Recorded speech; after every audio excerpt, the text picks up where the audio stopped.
Hello everyone, स्वागत है आप सभी का हमारे यूट्यूब चैनल पर। कैसे हैं आप सभी लोग? उम्मीद है आप सभी लोग अच्छे होंगे। आज की वीडियो में हम पीवाईक्यूज करने वाले हैं। पीजीआई चंडीगढ़ में जो लैब टेक्नीशियन का एग्जाम हुआ था आपका 2023 में, ठीक है, जो 2023 में हुआ था उसके क्वेश्चंस क्या क्या पूछे गए थे, आज की वीडियो में हम डिटेल में डिस्कस करेंगे। ये क्वेश्चंस आपके वन लाइनर फॉर्म में होंगे, मतलब आपका क्वेश्चन लिखा होगा उसके बारे में डिटेल में हमें डिस्कस करना होगा, इसमें ऑप्शंस नहीं होंगे। तो इस वीडियो में हम 50 क्वेश्चंस को डिस्कस करने वाले हैं डिटेल में। अगर आपको कोई भी क्वेश्चन नहीं आता है तो आप उसको नोट डाउन कर लीजिएगा और उसको बार बार रिवीजन करना। पीवाईक्यूज किसी भी एग्जाम से पहले करना इसलिए इम्पोर्टेंट होता है कि आपको एक आइडिया लगता है कि एग्जाम में कैसा पूछा जाएगा, किस तरह के पहले पूछा जा चुका है, तो उससे उसके लिए आपको पीवाईक्यूज करना जरूरी होता है। तो इसमें क्वेश्चंस आप देख लीजिए। फर्स्ट क्वेश्चन है हमारा ऑस्ट्रेलियन एंटीजन के बारे में। ऑप्शंस नहीं है इसमें, ऑस्ट्रेलियन एंटीजन पे क्वेश्चन पूछा गया कि ऑस्ट्रेलियन एंटीजन क्या है। तो Australian antigen is the hepatitis B surface antigen. मतलब ये ऑस्ट्रेलियन एंटीजन को हम हेपेटाइटिस बी सरफेस एंटीजन भी बोलते हैं और इसको HBsAg बोलते हैं शॉर्ट फॉर्म में। ये एक प्रोटीन है, मतलब एक प्रोटीन से बना हुआ है जो कि आउटर सरफेस पे प्रेजेंट होता है हेपेटाइटिस बी वायरस के। जो हेपेटाइटिस बी वायरस है उसके आउटर सरफेस पे प्रेजेंट होता है आपका ऑस्ट्रेलियन एंटीजन या फिर आपका HBsAg या फिर आपका हेपेटाइटिस बी सरफेस एंटीजन। मतलब ये एक प्रोटीन से बना हुआ है और ये आपकी आउटर सरफेस पे प्रेजेंट होता है हेपेटाइटिस बी वायरस के। तो आप ये समझ सकते हैं कि अगर आपका ऑस्ट्रेलियन एंटीजन आ जाए या फिर आपका हेपेटाइटिस बी सरफेस एंटीजन आ जाए या फिर आपका HBsAg लिखा हुआ आ जाए तो आप समझ लेंगे कि एक ही बात होती है और ये इसका नेचर जो है वो प्रोटीन नेचर का होता है और आउटर सरफेस पे प्रेजेंट होता है। इसके कुछ की पॉइंट्स हैं, मतलब इसका नेचर कैसा होता है। तो इसका नेचर हमने पढ़ा कि ये प्रोटीन कंपोनेंट है जो कि outer coat of the hepatitis B virus. And diagnostic importance इसकी किस लिए होती है, तो अगर HBsAg आपकी ब्लड में आ रहा है दैट मीन्स कि पर्सन जो है वो इन्फेक्टेड है विद हेपेटाइटिस बी वायरस। मतलब ये है कि आपकी ब्लड आपने चेक करवाया और उस टाइम पे आपको hepatitis B surface antigen positive आ रहा है। इसका मतलब है कि पर्सन जो है वो इन्फेक्टेड है और ये फर्स्ट मार्कर होता है to appear in blood after infection. अगर आपकी बॉडी में इन्फेक्शन है, वायरस की एंट्री हो गई है, तो सबसे पहले आपको ये एंटीजन दिखाई देगा। उसका रीजन ये है कि ये फर्स्ट मार्कर है। ये आपका 2 से 6 वीक्स में दिखाई देने लगता है आफ्टर एक्सपोजर। जैसे ही बैक्टीरिया वायरस की एंट्री होगी तो एक्सपोजर के 2 से 6 वीक के अंदर आपको ये दिखाई दे जाएगा। और डिसअपियरेंस भी इसका हो जाता है जब इन्फेक्शन आपका क्लियर हो जाएगा तो HBsAg जो है वो डिसअपियर हो जाएगा। तो आई होप सो आप ऑस्ट्रेलियन एंटीजन के बारे में सारा कुछ समझ गए होंगे कि ऑस्ट्रेलियन एंटीजन क्या है। कोई भी आपको ऑप्शन मिल जाएगा तो इसमें से तो आप उसको टिक कर लेंगे। नेक्स्ट क्वेश्चन देखते हैं, antibody involve in anaphylaxis reaction. Anaphylaxis reaction में कौन सी एंटीबॉडीज इन्वॉल्व होती हैं। इसकी एक्सप्लेनेशन में है कि anaphylaxis is a severe life threatening allergic reaction. Anaphylaxis जो है वो आपकी एक तरह से एलर्जिक रिएक्शन है और ये सीवियर एलर्जिक रिएक्शन है जो कि occurs rapidly after exposure to an allergen.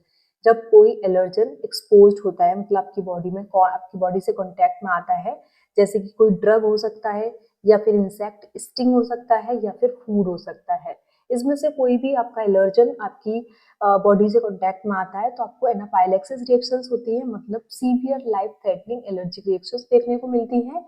तो ये किस वजह से होती है, ये टाइप 1 हाइपर सेंसिटिविटी रिएक्शन का एग्जांपल है और ये IgE एंटीबॉडी मीडिएटेड होती है, मतलब वहां पे IgE एंटीबॉडीज देखने को मिलती हैं। तो अगर एनाफाइलैक्सिस रिएक्शन में पूछा जाए तो आप IgE एंटीबॉडीज को टिक करेंगे और hyper sensitivity 1 type 1 hyper sensitivity, क्योंकि ये कई तरह के टाइप्स होते हैं, मैं पहले भी इसको समझा चुकी हूँ। आई होप सो आपको सारे टाइप्स क्लियर होंगे। तो अभी एनाफाइलैक्सिस रिएक्शंस जो है वो टाइप 1 हाइपर सेंसिटिविटी रिएक्शन का एग्जांपल है और मीडिएटेड बाय IgE एंटीबॉडी। तो इसका सही आंसर आपका IgE एंटीबॉडी है। नेक्स्ट क्वेश्चन है, transfusion related HTR is detected bye. Transfusion related HTR detected by, किसके द्वारा इसको डिटेक्ट किया जाता है। Transfusion related haemolytic transfusion reaction, HTR की फुल फॉर्म होती है हीमोलिटिक ट्रांसफ्यूजन रिएक्शन। ये बेसिकली है क्या, जैसे कि कोई ब्लड ट्रांसफ्यूज जब किया जाता है बॉडी में तो वहां पे कुछ हीमोलिटिक रिएक्शंस होती हैं। दो तरह की रिएक्शंस होती है, हिमोलिटिक एंड नॉन हिमोलिटिक। तो transfusion related haemolytic transfusion reactions is detected by several laboratory test. अगर कोई एचटीआर देखने को मिल रहा है, मतलब हिमोलिटिक ट्रांसफ्यूजन रिएक्शंस देखने को मिल रही हैं कि जैसे कि ब्लड आपका मिसमैच हुआ है और वहां पे वो पेशेंट की बॉडी को सपोर्ट नहीं कर रहा है क्योंकि ब्लड ग्रुप जो है वो सेम नहीं है, वहां पे हिमोलिटिक ट्रांसफ्यूजन रिएक्शंस हो रही है, मतलब कि आपकी आरबीसीज जो है वो टूट रही हैं। तो कुछ लेबोरेटरी टेस्ट के द्वारा उसको डिटेक्ट किया जाता है।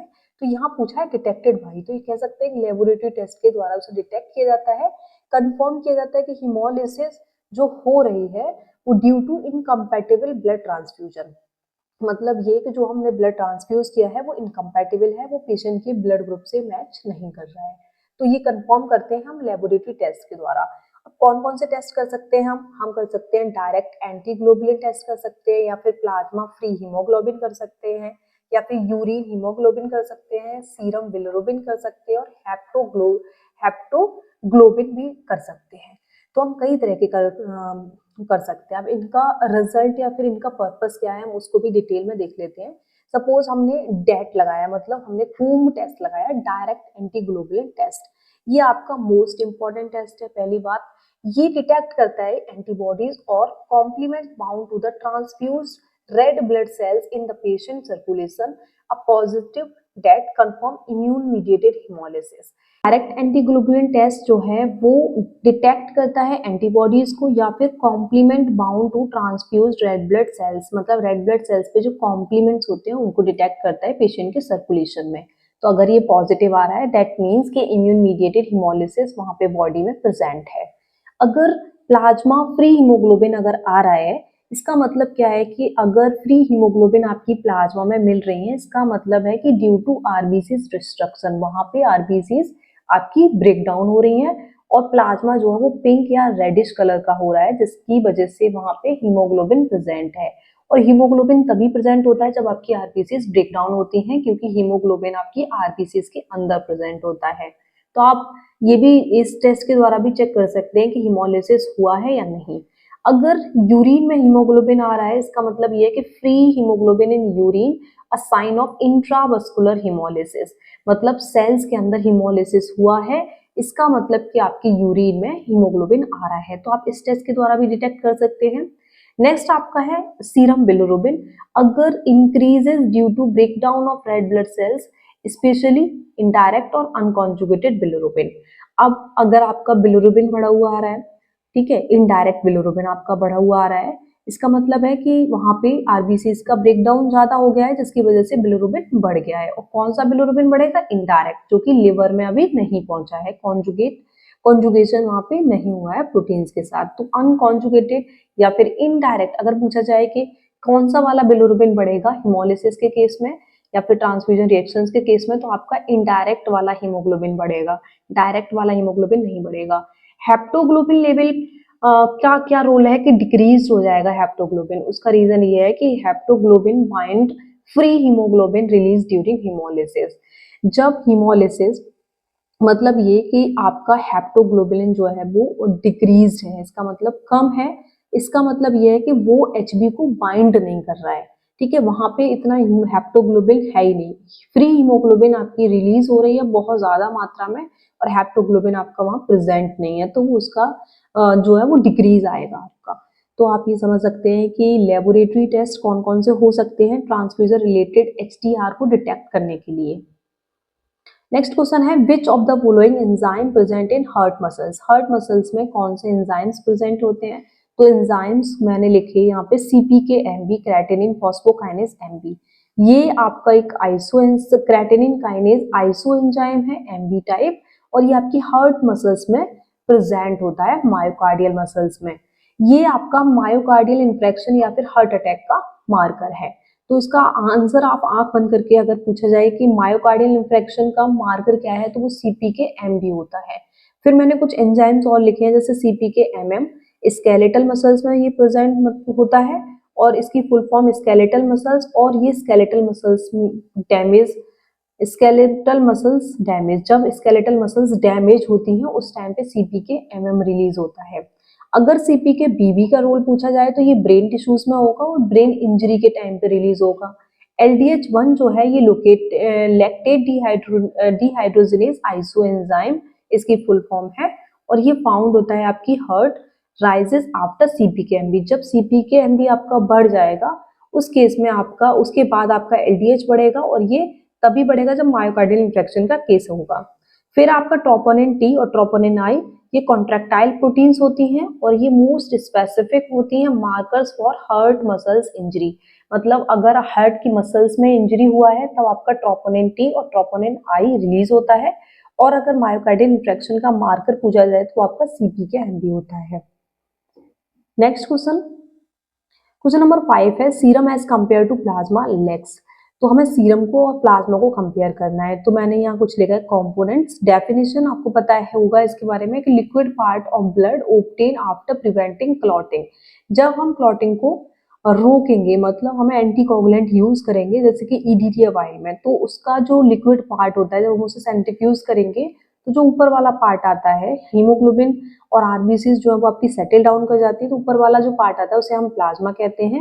और जब हम क्लॉटेड सैंपल मतलब रेड या येलो सैंपल को सेंट्रीफ्यूज करते हैं तो जो लिक्विड पार्ट आता है वो हमारा सीरम आता है। ठीक है, कंटेन्स मतलब इनमें होता क्या क्या है, वाटर होता है, electrolytes, protein including fibrinogen, clotting factors होते हैं किसमें, प्लाज्मा में।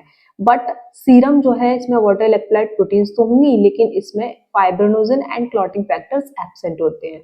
कौन कौन से क्लॉटिंग फैक्टर्स एब्सेंट होते हैं, फर्स्ट, सेकेंड, फिफ्थ, एट्थ और ये आपका है 13th। तो आपके कौन से फैक्टर्स एब्सेंट होते हैं वो भी आप याद रखना। और fibrinogen and clotting factors absent in serum, main difference आपका यही क्लियर हो जाएगा। ऑब्टेन बाय, ये हमें सेंट्रीफ्यूज एंटीकोगुलेंटेड ब्लड को सेंट्रीफ्यूज करना होगा, और इसमें हमें क्लॉटेड ब्लड को सेंट्रीफ्यूज करना होगा। इसका यूज भी थोड़ा डिफरेंट है, ये कोएगुलेशन स्टडीज या फिर ब्लड केमिस्ट्री के बारे में पता करने के लिए यूज किया जाता है, और ये आपका biochemical taste like RFT LFT में यूज किया जाता है। दोनों का रोल अलग अलग है। नेक्स्ट क्वेश्चन है हमारा automated cell counter based on. तो the automated cell counter like those used in haematology analysers counts and sizes blood cells using Coulter principle also known as electrical impedance method। तो अगर आपका automated cell counter पूछा जाए कि किस principal पे काम करता है और उस प्रिंसिपल को हम क्या कहते हैं, तो अगर ऑप्शन में आपका काउल्टर प्रिंसिपल है तो आप उसको टिक करेंगे, या फिर अगर इलेक्ट्रिकल इम्पिडेंस मेथड भी लिखा हुआ है तो आप इसको भी टिक करेंगे। ठीक है, इसके दो आंसर हो सकते हैं अगर ऑप्शन में होंगे तब। नेक्स्ट क्वेश्चन है आरबीसीज डिस्ट्रॉयड इन। आरबीसीज कहाँ पे डिस्ट्रॉय होती हैं, तो RBCs red blood cells are destroyed in spleen. ये स्प्लीन में डिस्ट्रॉयड होती हैं, बहुत ही इजी सा है। And partially liver and bone marrow, partially मतलब कुछ पार्ट इसका लिवर एंड बोन मैरो में भी डिस्ट्रॉय होता है। और एवरेज लाइफ स्पेन सबको पता होगा 120 डेज आरबीसीज का। आफ्टर दैट ओल्ड और damaged RBCs are cytosed engulf and destroyed by macrophages mainly in reticuloendothelial system। अगर स्प्लीन लिखा है तो वो भी ठीक होगा, और अगर रेटिकुलोएंडोथेलियल लिखा है तो वो भी ठीक होगा। 7th का आपका आंसर आप मैच कर लेगा। नेक्स्ट क्वेश्चन है हमारा हेप्टोग्लोबिन क्या होता है। Haptoglobin bind to and prevent its excretion. Haptoglobin किससे बाइंड करती है और किसके एक्सक्रीशन को रोकती है, तो हेप्टोग्लोबिन हमारे फ्री हीमोग्लोबिन को बाइंड करती है और फ्री हीमोग्लोबिन को ही एक्सक्रीशन होने से रोकती है in the plasma and prevent it's loss through the kidney. मतलब इसकी किडनी से इसका लॉस ना हो उसको ये प्रिवेंट करती है, क्योंकि ये हेप्टोग्लोबिन ज्यादा से ज्यादा एचबी से फ्री एचबी से बाइंड करेगी। When red blood cells are destroyed haemoglobin is release into the blood stream. जब आरबीसीज टूटती हैं तो हीमोग्लोबिन आपका ब्लड स्ट्रीम में रिलीज होता है। Free haemoglobin is toxic to the kidney. अगर फ्री हीमोग्लोबिन रहेगा वहां पे तो ये किडनी के लिए टॉक्सिक रहेगा, जिस वजह से ये हमारी किडनी से लॉस्ट होता है। और haptoglobin bind to free HP, मतलब ये हमारी हीमो फ्री एचपी से बाइंड कर लेगी, जिस वजह से ये हमारे यूरिन में या फिर हमारी किडनी को अफेक्ट नहीं करेगा। तो ये forming a complex that then cleared by reticuloendothelial system. जब ये हेप्टोग्लोबिन से बाइंड करेगा तब यहाँ पे इसको क्लियर किया जाएगा आपका रेटिकुलोएंडोथेलियल सिस्टम के द्वारा, मेनली लिवर में। So this process prevent hemoglobin excretion in urine and protect the kidney from damage। अब फ्री एचबी वहां पे नहीं रहेगा, जिसकी वजह से आपकी किडनी जो है वो हेल्दी रहेंगी और उनको प्रोटेक्शन में हेल्प करता है। नेक्स्ट क्वेश्चन है which phospholipid involve in clotting. Clotting में किस तरह का फॉस्फोलिपिड यूज होता है। फॉस्फोलिपिड के कई सारे ऑप्शंस दिए हुए होंगे यहाँ पे। तो आपका वो फॉस्फोलिपिड है फॉस्फोटिडाइल सीरीन। आप ये याद रखना कि फॉस्फोटिडाइल सीरीन जो है वो क्लॉटिंग में हेल्प करता है। ये प्लेटलेट्स में प्रेजेंट होता है। प्लेटलेट्स की मेम्ब्रेन में प्रेजेंट होता है फॉस्फोटिडाइल सीरीन। ठीक है।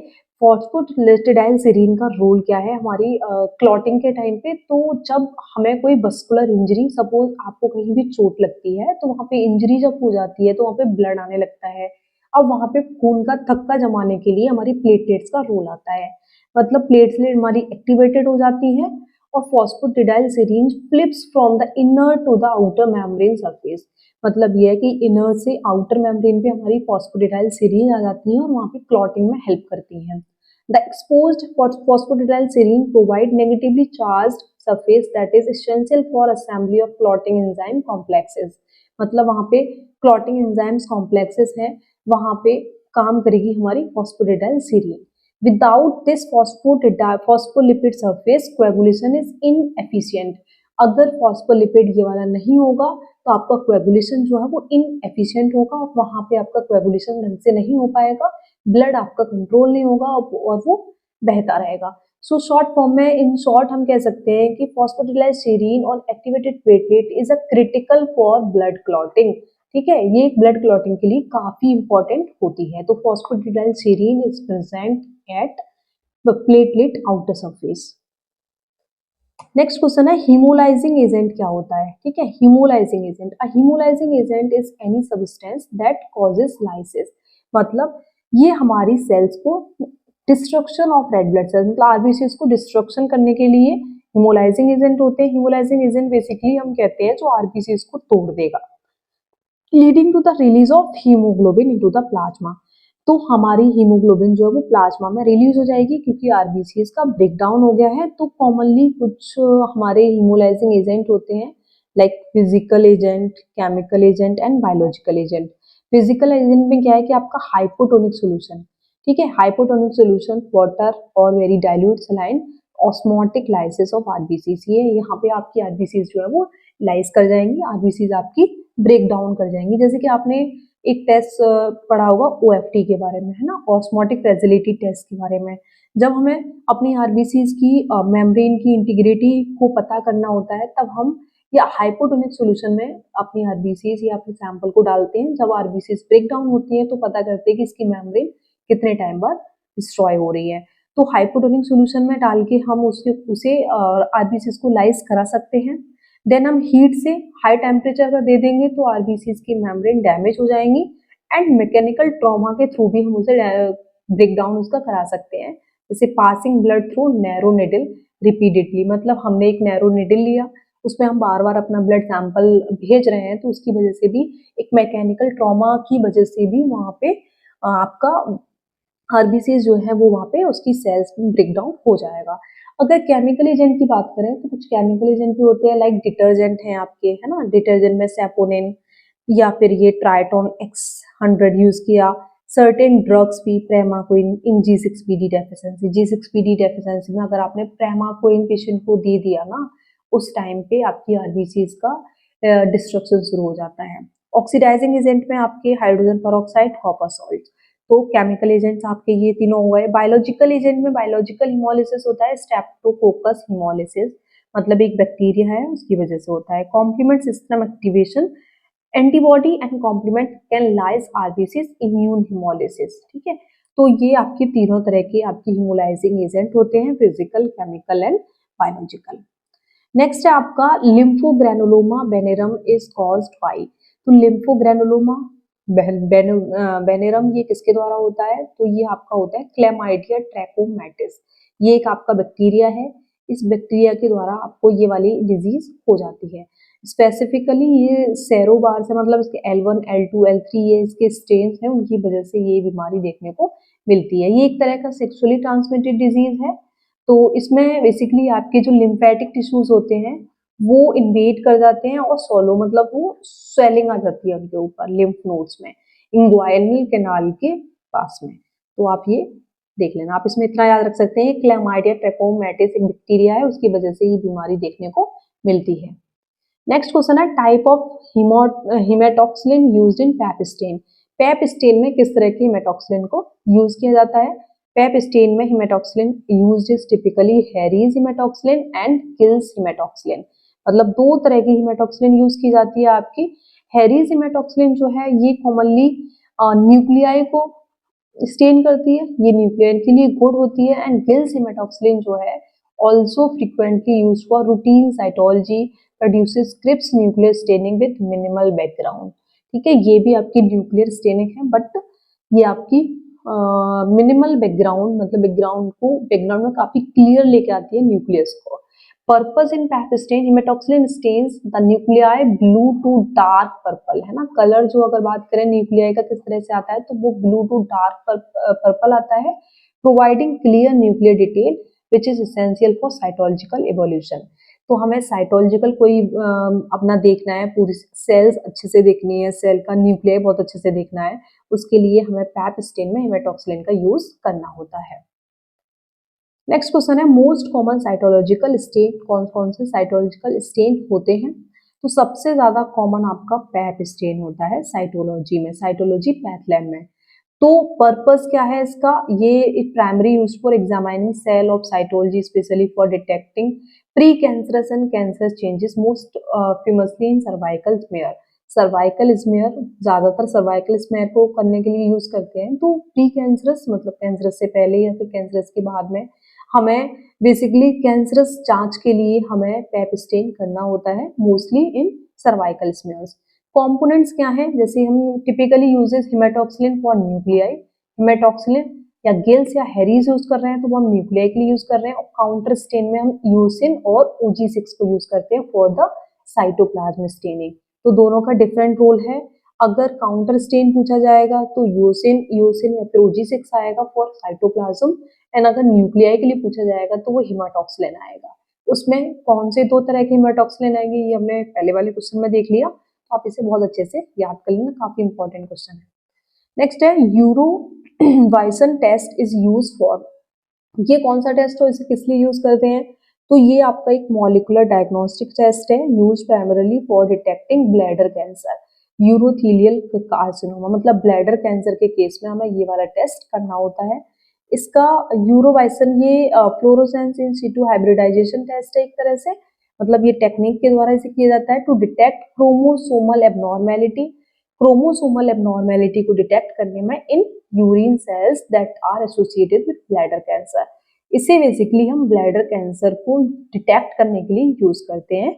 It help in both diagnosis and monitoring recurrence of bladder cancer. तो ब्लैडर कैंसर में हम यूरोवाइसन टेस्ट को यूज करते हैं। नेक्स्ट क्वेश्चन है stain for muscles and collagen fibre. Muscles and collagen fibre के लिए कौन सा स्टेन होता है? तो the stain used for muscles and collagen fibre is Masson trichrome stain. ठीक है, ये काफी इंपॉर्टेंट, काफी रिपीटेड क्वेश्चन है ये, तो आप इसे याद रखना। To differentiate muscles fibre, collagen fibre and connective fibre. अब इन तीनों फाइबर को हिस्टोलॉजिकल जो सेक्शंस हैं उनमें डिटेक्ट करने के लिए इन तीनों को अलग अलग कलर फॉर्म होता है, उसे डिटेक्ट कर सकते हैं। जैसे मसल्स फाइबर है वो आपकी रेड कलर का स्टेन लेंगे, कोलेजन फाइबर्स आपके ब्लू एंड ग्रीन कलर का स्टेन लेंगे, और साइटोप्लाज्म जो है वो light red and pink colour का स्टेन लेगा, और न्यूक्लियाई जो है वो आपका ब्लैक और डार्क ब्राउन लेगा।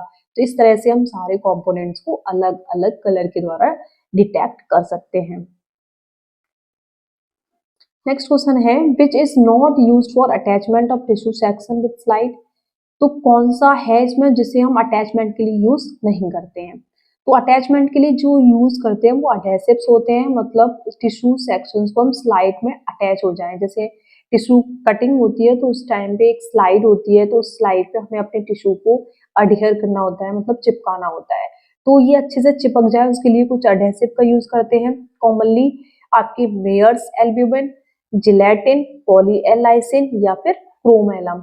तो हमें ये कुछ एडहेसिव यूज करने पड़ते हैं फॉर द अडहेशन के लिए, मतलब अच्छे से हमारा जो सेक्शन है वो हमारा स्लाइड से अच्छे से बाइंड कर जाए, तो वो स्लाइड हमारी स्टेनिंग के टाइम पे, मतलब ये हमारा जो स्मेयर है जो हमने टिश्यू लिया है, टिश्यू सेक्शन लिया है, तो वो स्टेनिंग के टाइम पे फॉल ऑफ ना कर जाए, उस वजह से हमें एडहेसिव का यूज करना होता है। कौन कौन से एडहेसिव का यूज करना होता है तो मैंने ये यहाँ पे लिख रखा है, आप यहाँ से पढ़ लेना।